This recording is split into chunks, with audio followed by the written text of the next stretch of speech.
क्या आपने सोचा जो राखी आप अपने भाई की कलाई पे बांध रहे हो वही राखी उसकी जान की दुश्मन बन जाए तो? हाय, मेरा नाम ओम और आज की जो कहानी है राधिका और कपिल की है। राधिका 21 साल की लड़की और उसका छोटा भाई 18 साल का कपिल। आज का जो दिन था राखी का दिन था। राधिका को था कि जो मैं राखी बांधूं अपने भाई को वो यूनिक हो, हट के। ऐसी राखी कोई भी ना अपने भाई को जिसने ना बांधी हो। उसने बहुत बार सोचा कि मैं ऐसा क्या बांधूं क्या बांधूं क्या बांधूं। वो निकल गई मार्केट में। मार्केट में भीड़ भाड़, मिठाई की दुकान, सब कुछ सजा पड़ा है, चहल पहल हुई पड़ी है। तो उसको दिखी एक दुकान जो ना, हमें बहुत सारी राखियाँ थी बट उस दुकान के अंदर ना कोई जा नहीं रहा था। तो राधिका को लगा कि यार ये दुकान पूरी खाली पड़ी हुई है, इस दुकान के अंदर मैं चली जाती हूँ। वो दुकान बहुत बड़ी एक बिल्डिंग सी और कोई भी उसके अंदर जाने। जो दुकान का मालिक था ना, जो वहाँ पे एक बुढ़ा था, बुजुर्ग था। तो राधिका को लगा कि शायद कोई बुढ़ा देख के, इस बुजुर्ग को देख के शायद कोई अंदर आ नहीं रहा है और इनकी भी तो राखी यार, ये भी अगर मैं इनकी राखी नहीं कर दूंगी, लोग नहीं खरीदेंगे तो ये कमाएंगे कहाँ से। राधिका घुस जाती है अंदर और घुस जाती है ना, तो वो बुजुर्ग से कहती कि मुझे राखी चाहिए। तो वो कहता ठीक है, ये इतनी सारी राखी लगी पड़ी हैं, ले लो। तो राधिका ना हर तरफ राखी देख रही होती है तो उसको नॉर्मल लगता है कि सारी राखी ना नॉर्मल सी है। उसको ना थोड़ी दूर एक दीवार पे राखी दिखती है, उसको थोड़ी सी अलग सी होती है, जैसे किसी ने हाथ से बनाई है और बहुत उसमें डिज़ाइन किया हुआ है और कुछ अजीब सा उसको वो राखी में लगता है। तो राधिका कहती है कि चाचा क्या मुझे ये राखी मिल सकती है? तो उस चाचा ने बोला कि नहीं बेटा, ये राखी मत लो, ये राखी थोड़ी सी अलग है। तो राधिका ने कहा हाँ, जब ये अलग है जब ही तो मैं मांग रही हूँ, मुझे ये राखी चाहिए। उसने बोला कि नहीं बेटा, मैं ये राखी नहीं दे सकता आपको। बहुत जिद करने के बाद राधिका ने बोला कि नहीं चाचा, दे दो दे दो दे दो। तो उस बुजुर्ग इंसान ने वो राखी निकाली एंड राधिका को दे दी। राधिका घर पे आई, राखी वाखी अपने भाई की कलाई में बांधी। भाई ने मतलब मिठाई उठाई खिलाई, जोत बत्ती की, पैसे उसे लिए। रात का टाइम हुआ ना, तो रात को ना राधिका का भाई पता नहीं उसको क्या और था, वो अचानक से ना उठ के बैठ जा रहा था। उसने राधिका और राधिका का भाई कपिल दोनों ना एक रूम में सोते थे, मम्मी बाबा दूसरे रूम में सोया करते थे। तो वो उठ के बार बार ना बैठ जा रहा, दीदी कुछ अजीब सा लग रहा है यार, ऐसा लग रहा है कि कोई मुझे देख रहा है। तो राधिका ने बोला इतनी रात को तेरे को कौन देख रहा है? तो ये कोई मूवी भी देख रहा है क्या आजकल कुछ? तो उसने बोला नहीं दीदी, बट कुछ अजीब सा लग रहा है मुझे। तो राधिका ने उसका ध्यान नहीं दिया, दोबारा ऐसे हो गए। तो ना थोड़ी देर बाद लगा कपिल को कि कोई ना बुजुर्ग इंसान उसको देख रहा है, घूर रहा है बहुत देर से। कपिल उठ जाता है। कपिल कहता है दीदी दीदी सुनो ना, कोई ऐसा लग रहा है कोई बुढ़ा इंसान मेरे को देखे जा रहा है। तो राधिका ने बोला तूने कोई मूवी भी तो नहीं देखी हॉरर, सही से बता। वो कहते नहीं दीदी मैंने कुछ नहीं देखा ऐसा, और कोई बुढ़ा इंसान मेरे को देख रहा है, आपको बता रहा हूँ। तो ना राधिका ध्यान नहीं देके सो जाना, इतना ध्यान मत दे, मैं भी थकी हूँ यार, बहुत दूर से मैं भी आई हूँ, सिर्फ और सिर्फ ये राखी बांधने के लिए, तेरे को पता है ना। तो प्लीज़ सोने देना, प्लीज़ हाथ जोड़ रही हूँ। और तू ये मन का अपने बहम हटा, ऐसी कुछ चीज़ें होती नहीं है। अब ना ये दोनों सो जाते हैं, बट जब सुबह राधिका उठती है ना, तो उसको उसके घर में कपिल कहीं दिखाई नहीं दे रहा होता है। तो अपनी मम्मी से पूछते मम्मी कपिल का है? तो वो कहती है इसकी मुझे नहीं पता। पापा से पूछते हैं उनको, वो भी कहते हैं मुझे नहीं पता। 2 घंटे 3 घंटे 4 बज जाते हैं, दोपहर के 12 बज जाते हैं। तो राधिका को लगता है कि मेरा भाई कहाँ गया।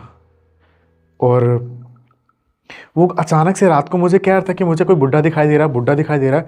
तो राधिका को ना थोड़ा सा क्लिक होता माइंड पे, मैं राखी भी उस बुढ़े से लेके आई हूँ और बुढ़ा ही मना कर रहा था कि ये राखी मत लेके जाओ, इसमें कोई दिक्कत है। वो रूम में जाती है तो वो देखती है जहाँ पे कपिल सोया हुआ था ना, उसके हाथ से वो राखी खुल के वहीं गिरी हुई है ना। राधिका वो राखी उठाती है और मार्केट में जाती है। मार्केट में ना वो बहुत दूर तक घूमती है, ढूंढती है, बट उसको ना वो बुजुर्ग इंसान की वो दुकान नहीं मिल रही होती है। वो सबसे पूछती है चाचा यहाँ पे दुकान थी, मैं दुकान थी राखी लेके गई, मैं हर तरफ पूछती है।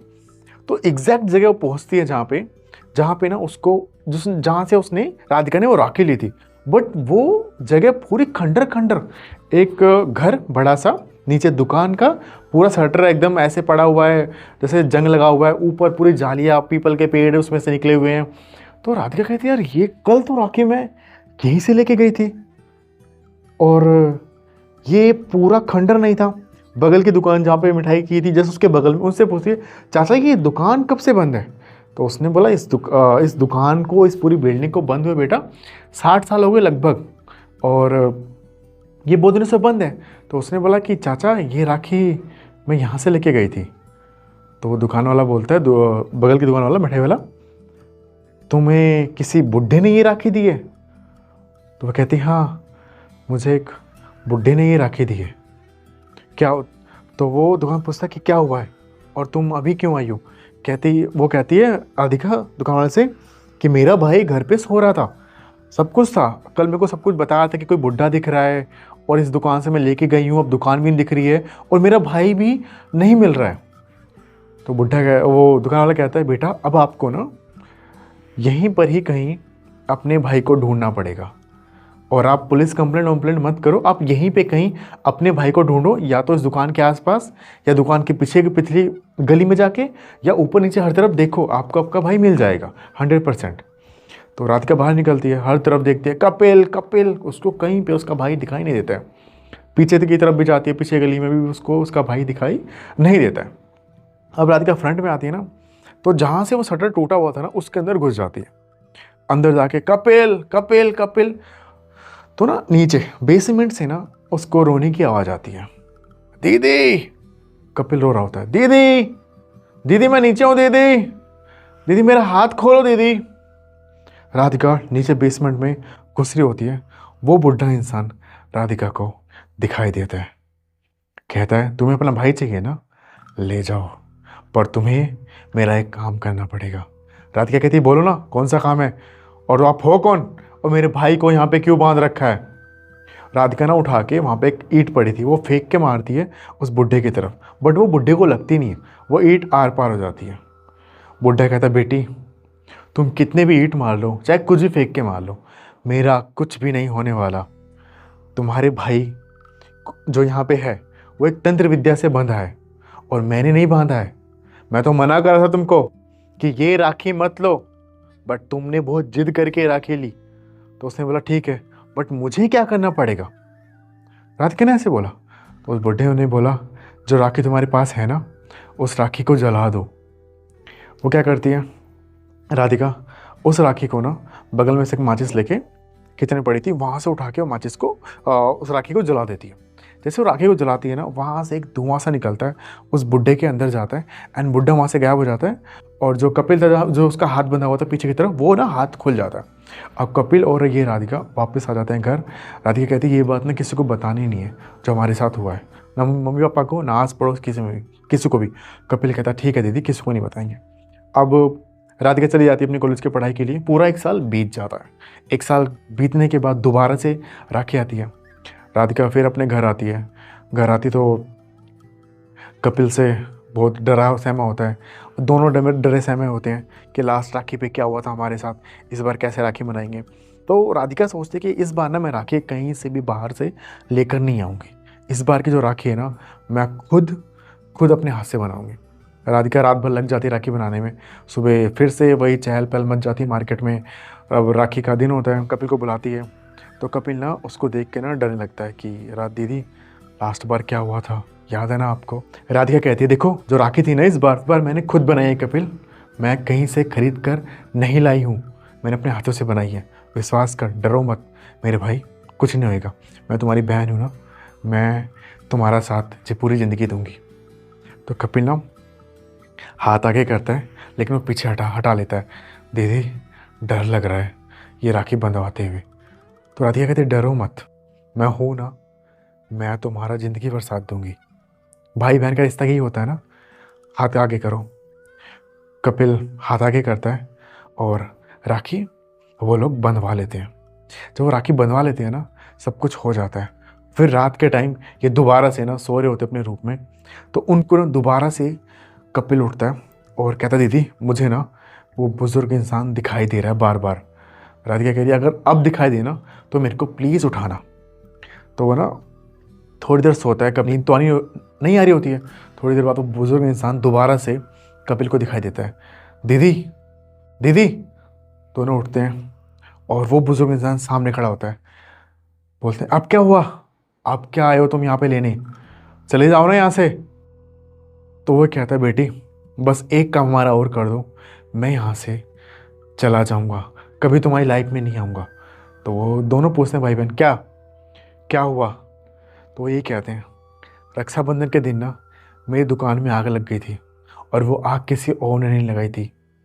हमारा एक गांव है वहाँ पर एक डायन रहती है, उसके घर में जाके तुम्हें आग लगानी है। उसकी आत्मा आज भी उस घर में अटकी हुई है।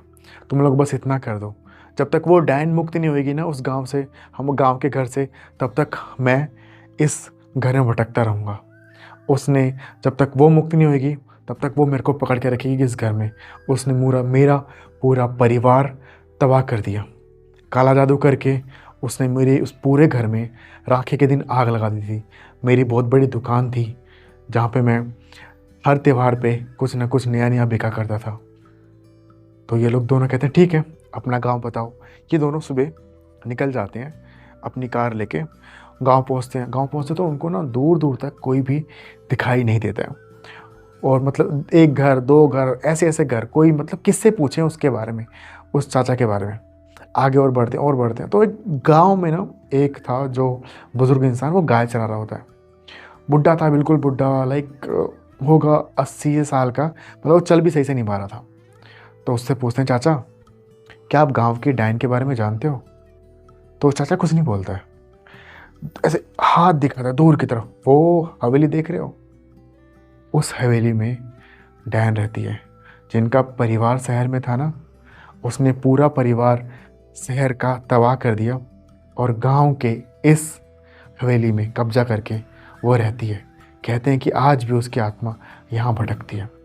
वो लोग उस हवेली के पास जाते हैं। हवेली के हर तरफ मिट्टी का तेल छिड़कते हैं, हर तरफ छिड़कते हैं, घर में छिड़क देते हैं। और जो थोड़े पुराने बेड पड़े थे ना, बहुत पुराने, सब कुछ पड़ा हुआ था, मतलब एकदम जंगल बेड तो ऐसे थे कि एकदम कोई पैर मारे ना तो टूट जाए, सब कुछ जो था उसमें मिट्टी का तेल छिड़कते हैं, हर तरफ छिड़कते हैं। बाहर आते हैं और माचिस के तिल्ले से आग लगा देते हैं। आग लगाते हैं तो बहुत ज़ोर की चिल्लाने की आवाज़ अंदर से, हवन की वो बहुत ज़ोर के चिल्लाने की आवाज़ महल के अंदर से आ रही होती है। जैसे कोई औरत चिल्ला रही थी, बहुत ज़ोर के चिल्लाने की आवाज़ आ रही है। पूरा गांव इकट्ठा हो जाता है। इन दोनों सब कुछ पूछता है तो ये दोनों सब कुछ बताते हैं। गांव वाले भी कहते हैं ठीक है, तुम लोगों ने बहुत अच्छा किया, क्योंकि इस डायन की आत्मा आज भी यहाँ भटकती है। ये दोनों भाई बहन वापस निकल जाते हैं, अपने शहर आते हैं, अपने घर। और रात को बहन ये कहती है अपने भाई से कि राखी जो बांधते हैं ना, कभी कभार ये होता है जो बहन है वो भी भाई की रक्षा कर देती है। और ये जो राखी में बांधते हैं ना, एक जो धागा होता है, इसका मतलब ये है कि जब भाई को जरूरत पड़ेगी तो बहन आएगी, और बहन की रक्षा के लिए भाई का हमेशा खड़ा होना ज़रूरी है। और तुम्हें कोई जरूरत पड़ेगी ना, तब भी ये बहन आएगी। कैसे ऐसी और स्कैरी डरावनी कहानी सुनने के लिए फॉलो करना। इसको देख रहे हो तो यहाँ फॉलो का आएगा। अगर आप इसको यूट्यूब पे देख रहे हो तो सब्सक्राइब किए ना, मजा आएगा। ओम का रेडियो, मैं ऐसी और हॉरर स्कैरी डरावनी आपके लिए लाता रहूंगा। मैं तो सभी का नेक्स्ट वीडियो में, तब तक के लिए बाय गाइस। बाहर से आवाज़ आ रही है इसलिए मैं फटाफट चिल्ला के खत्म कर रहा हूँ। Bye guys, bye bye bye.